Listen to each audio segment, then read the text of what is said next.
All right, Santa Carla, I'm gonna settle this once and for all. People hear Grease and they think Fonzie, or maybe that Broadway garbage with all the singing. But real Grease, black Grease, belongs to the underdogs, the misfits, the ones who'd rather jam a ratchet through their palm than ever wear a uniform. We are the ones who invented cool, and we are the only ones allowed to get nostalgic about it.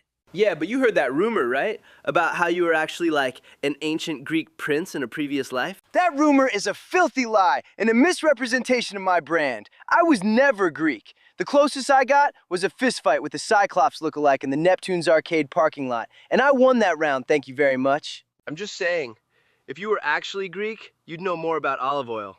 Instead, you're like Italian or something? That's how you say Paul is an ass in 3 different sign languages, and only one of them is recognized by the UN. That's beautiful, man. Really brings us together as a people. Listen up.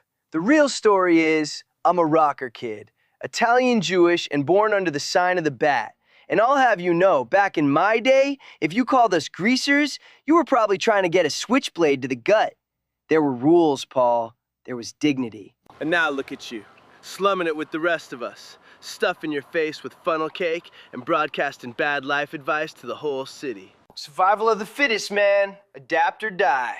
You're tuned to the only frequency that matters, where the grease is always black and the hosts are always beautiful. Remember, ancient history is for losers, but Greece never dies.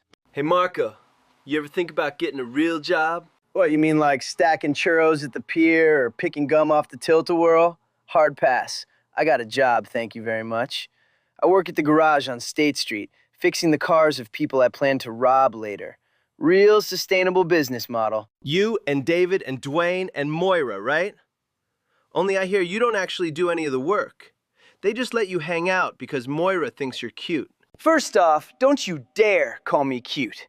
Second, I do the work. I just don't show up on time. Or sometimes at all.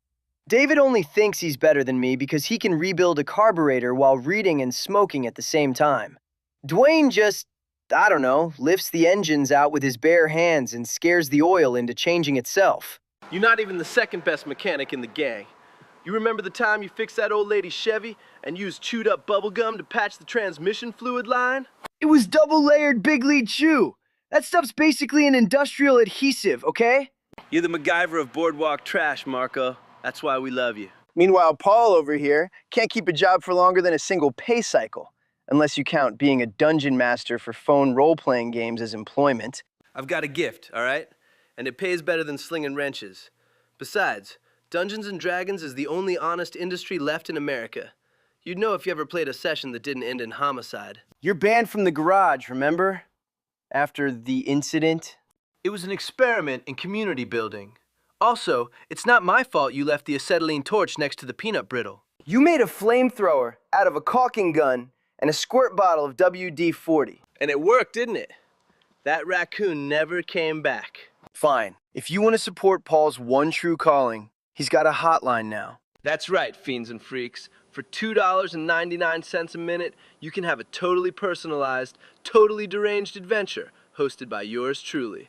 We've got the Spicy Heart Quest lore books, and I won't judge you for what you want to do with the princess. Call for a good time. No, really, he won't. He's unshockable. Ask about the special rates for group campaigns. A toast to black grease, to bad reputations, to never, ever being normal.